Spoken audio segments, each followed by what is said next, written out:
Hello friends, in this video I am going to discuss about French Revolution. So this topic is very important for UPSC mains GS paper 1. Let's begin our topic. Here we are going to discuss about what are the causes of the French Revolution. First point, it's from 18th century due to the close and France closely involved in the American Revolution and extravagant spending by King Louis XVI and his predecessors had left the country on the brink of bankruptcy. Not only were the royal coffers depleted, but 2 decades of poor harvest, drought, cattle diseases and skyrocketing bread prices had kindled that unrest among the peasants and the poor urban poor. Many expressed their dispersions and resentment toward a regime that imposed heavy taxes yet failed to provide any relief by rioting, looting and striking.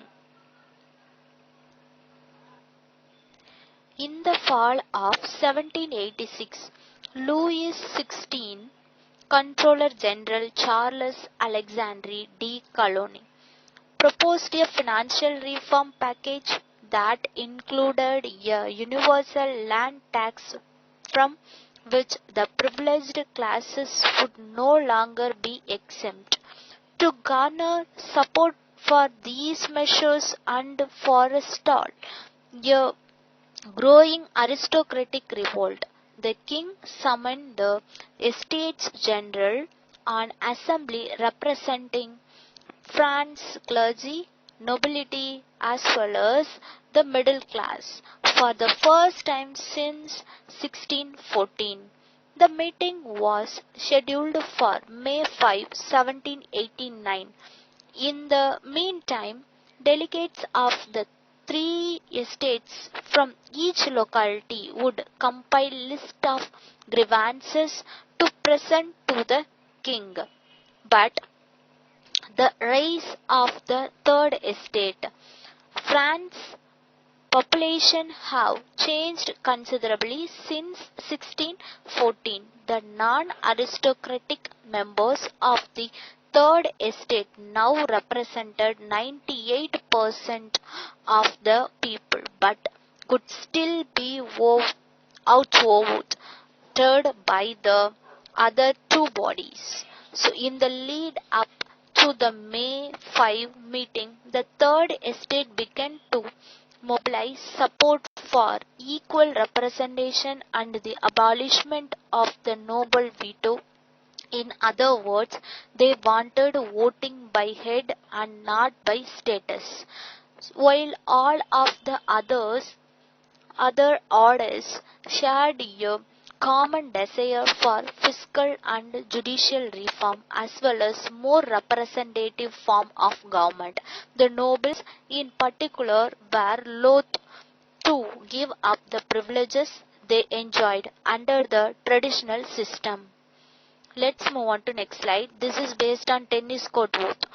By the time the Estates General convened at Versailles, this is called Versailles Treaty, like that, the highly public debate over its voting process had erupted into hostility between three orders, eclipsing the original purpose of the meeting and the authority of the man who had convened it. On June 17, with talks over procedures stalled, the third estate met alone and formally adopted the title of National Assembly. 3 days later, they met in a nearby indoor tennis court and took the so-called tennis court vote. It's called as tennis court vote, owing not to disperse until constitutional reform had been achieved. Within a week, most of the clerical deputies and 47 liberal nobles had joined them, and on June 27, Louis XVI grudgingly absorbed all the three orders into the new assembly. So there are three orders now. One is middle class society, that is third estate, and second nobility and noble persons and clergy. So there are three important orders, but finally the power is goes on the hand of the middle class. And the pastille and great fear on June 12 as the National Assembly, known as National Constituent Assembly, during its work on the Constitution, continued to meet at Versailles with fear and violence consumed the capital. Though enthusiastic about the recent breakdown of royal power, Parisians grew panicked as rumors of an impending military coup began to circulate. A popular insurgency culminated on July 14 when rioters stormed the Bastille fortress in an attempt to secure gunpowder and weapons. Many consider this event, now commemorated in France as a national holiday, as the start of the French Revolution. They are called as June 12 as called as a national holiday. And let's move on to next slide. The wave of the revolutionary fever, the widespread hysteria quickly swept the countryside, revolting against years of exploitations. The peasants looted and burned the houses and homes of tax collectors, landlords, and seigneurial elite, known as the Great Fear. They are creating fear due to looting and burn their houses of the tax collector and landlords and elite people. So it's called as Great Fear. The agrarian insurrections hastened the growing exodus of nobles from the country and inspired the National Constituent Assembly to abolish feudalism on August 4, 1789, signing what the historian Georges Lefebvre later called the death certificate of the old order. It's August 4, 1789, he abolished the feudalism, then it's called a death certificate of the old order. So abolition of the feudalism is called the death certificate of the old order. Next, the Declaration of the Rights of Man and of the Citizen. On August 4, the Assembly adopted the Declaration of the Rights of the Man of the Citizen, a statement of democratic principles grounded in the philosophical and political ideas of Enlightenment thinkers like Jean-Jacques Rousseau. Rousseau, who was important person during French Revolution. So the document proclaimed the Assembly's commitment to replace the ancient regime with a system based on equal opportunity, freedom of speech, popular sovereignty, and representative government. Currently, our government is also have the equal opportunity, freedom of speech, popular sovereignty, and representative government.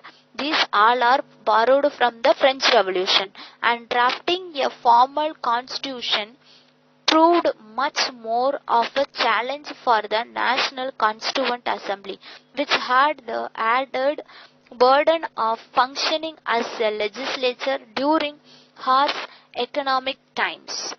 So the French Revolution begins on 1789 and ended in the late 1790s with the ascent of Napoleon Bonaparte. During this period, French citizens, that Frenchmen, right? So raised and redesigned their country's political landscape uprooting centuries old institutions such as absolute monarchy and feudal system. So the French is mostly based on the absolute monarchy and feudal system. So feudalism is abolished. After that, the monarchy is also abolished due to that representatives government, and they have the French people having the certain rights. That's why it is abolished. But the traditional system having uprooting of absolute monarchy and feudal system. The upheaval was caused by widespread discontent with the French monarchy and the poor economic policies of King Louis XVI, who met his death by guillotine, as did his wife Marie Antoinette. Although it failed to achieve all of its goals and at times degenerated into chaotic bloodbath. The French Revolution played a critical role in shaping modern nations by showing the world the power inherent in the will of the people. The will of the people is projected from the French Revolution.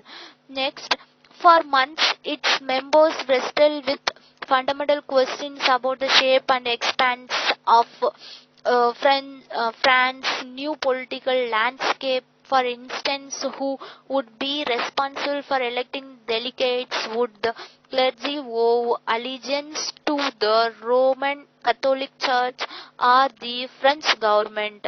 So perhaps most importantly, how much authority would the king, his public image further weakened after a failed attempt to flee the country in June 1791?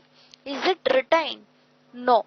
Adapted on September 3, 1791, the France's first written constitution echoed the more moderate voices in the assembly and establishing a constitutional monarchy in which the king enjoyed royal veto power and the ability to appoint ministers.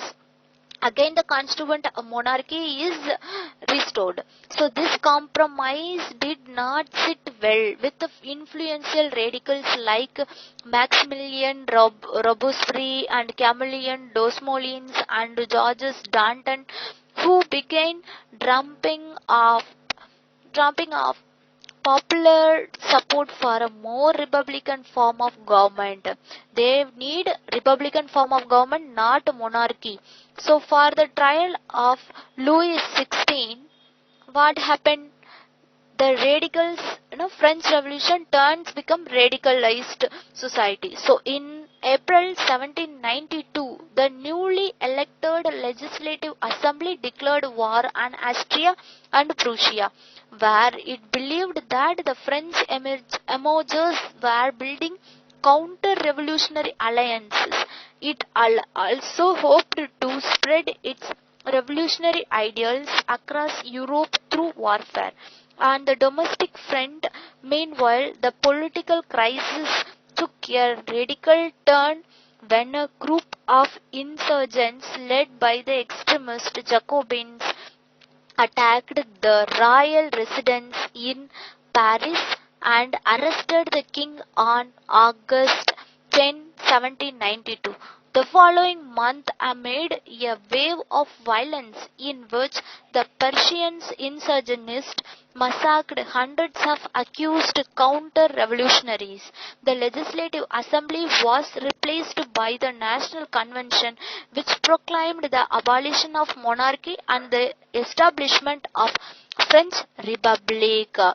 So on January 21, 1793, it sent King Louis XVI, condemned to death for high treason and crimes against the state, to the guillotine. His wife Marie Antoinette suffered the same fate 9 months later. So that's why the French Revolution is over after Reign of Terror.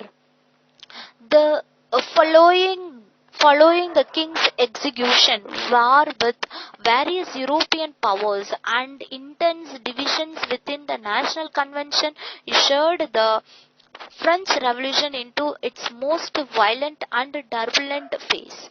In June 1793, the Jacobins seized control of the National Convention from the more moderate Grenadines and instituted a series of radical measures, including the establishment of a new calendar and the eradications of the Christianity.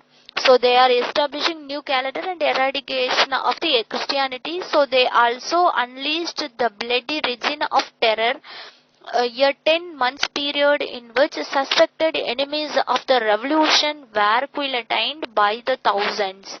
Many of the killings were carried out under orders from Robespierre, who dominated the Draconian Committee of Public Safety until his own execution on July 28, 1794. His death marked the beginning of the Thermidorian reactions, a moderate phase in which the French people revolted against the regime of terror's excesses.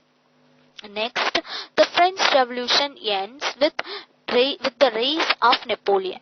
On August 22, 1795, the National Convention, that is the Constituent Assembly of France, so National Convention composed largely of Grenadines who had survived the reign of terror, approved a new constitution that created France's first bicameral legislature, that is upper house and lower house. Okay, that is bicameral legislature. The executive power would lie in the hands of 5-member directory appointed by parliament.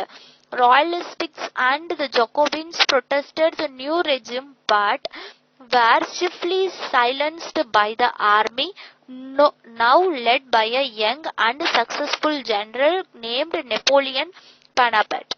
The directories of 4 years in power were riddled with financial crisis, popular discontent, inefficiency, and above all, political corruption. By the late 1790s, the directors relied almost entirely on the military to maintain their authority and had ceded much of their power to the generals in the field. On November 9, 1799, as frustration with their leadership reached a fever pitch, Bonaparte, that is the Napoleon, staged a coup edict, abolished the directory and appointing himself France's first consul. The event marked the end of the French Revolution and the beginning of the Napoleonic era. In France would come to dominate much of the continental Europe. So Napoleonic era is started here. So till we are concluded that French Revolution is causing many effect in the current scenario, like it give the liberty, equality and fraternity to our Indian preamble also. So that's why it is related to current scenario. And if you like my video, like it, share it and comment it and subscribe it. Thank you for watching.